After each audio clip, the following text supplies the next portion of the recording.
Ah, sa ating pong, saksi, kayo po ay taga Baguio? Yes po, Your Saan Honor. saan po kayo sa Baguio? Irisan po. Irisan, opo. Ako po'y taga Baguio din. Saan po kayo nag-graduate sa St. Louis University po. ay, alumnus po ako niyan, sa Boys High po ako. Dahil po diyan, hindi ko na lang po kayo pahihirapan. Tayo na lang po, maging magkababayan na lang sa Baguio.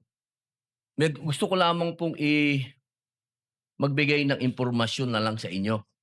Opo, kasi naririnig ko yung pag-uusap niyo ng prosecution at ng defense tungkol doon sa success nung confidential fund. Ako po ay may mga ibibigay na information sa inyo. Puwede po kayong magsabi na lang ng oo o hindi kung naintindihan po ninyo. Alam ko naman maintindihan mo, taga Baguio ka, eh. Opo, noon pong, pinag-uusapan natin yoong patungkol sa mga terorista, napag-uusapan po lagi ang ating Vice Presidente. Ang ating pong Vice Presidente magmula 2016 hanggang 2022, siya po ay naging mayor. Alam niyo po ba 'yon? Opo, Mayor Opo, ng Davao. 'yan, opo. Sa Davao po, meron po diyan na-identify, na 55 na mga tinatawag na alternative at yung mga lumad schools na infiltrated ng terrorism. Nabalitaan niyo po ba 'yon? Hindi ko po gaanong napakinggan po 'yun, hindi po ako aware do'n. Opo. At alam niyo po ba rin na noong 2016 hanggang 2022 hanggang 2023, 12% po ng mga NPA rebels, surrenderies, were minors, 12 to 17 years old. Hindi po ako aware do'n po.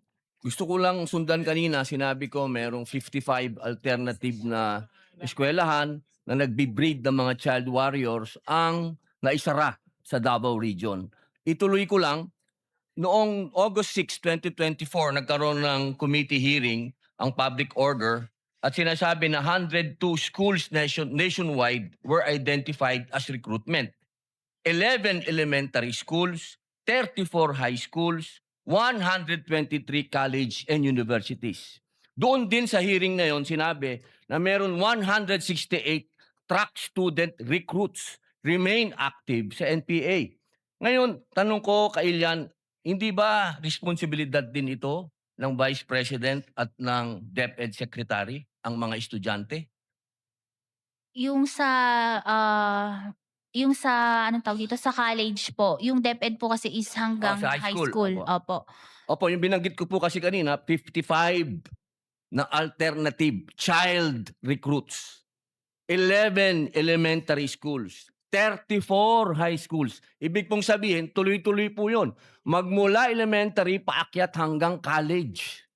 Yan po ang style ng recruitment. So sa tingin niyo po ba, sagot pa din ito ng DepEd Secretary at ng Vice President na lumaban na dito sa terorista noong mayor pa lang siya? Nung May. Oo, hindi. Ma'am, bilis, 42. Kawawa Just naman ako. yes or no? Depende pa din po kasi 'yun sa mandate ng, Oo lang po o agency. hindi? Sa palagay niyo po ba? O sige, skip na po natin kung ayaw niyong sagutin. Alam niyo po ba na sinabi ng NICA, ng National Intelligence Coordinating Agency, na ang budget ng NPA 2016 to 2018 ay 5.8 billion? Yung sa Oo po o hindi? ah, Ma'am, please. ano puwede pong pakiulit? Ang budget daw po ng NPA is 5.8 billion. Alam niyo po ba yon? Sinabi po ng NICA. Hindi ko po narinig 'yun sa Opo. news. Sa palagay niyo po ba sapat yung budget na magkano po ba ang sinasabi niyo? 500 million ba ang naibigay? Pero yung Kasama na po yung sa Vice President at sa DepEd. 612 Kumpara niyo po point sa 5.8 billion. Sapat po ba yon? Pero kasi yung sa nabanggit po ng Nika is, mako-cover na din po nila bilang isa sila sa mga agencies with So alam niyo po yung sinabi ng Nika, hin alam niyo po. hindi ko po Yung narinig tungkol yung lang po sa estudyante kasi alam niyo naman po, sa ngayon ang nasa front na inilalagay ay mga estudyante. Nabalitaan niyo po ba yung mga namatay nung huli na mga estudyante? yung violence po sa school. Opo, ito na lang po, 8 seconds na lang po ako. January 1, 2024, sinabi po ng AFP na there is no more guerrilla active front.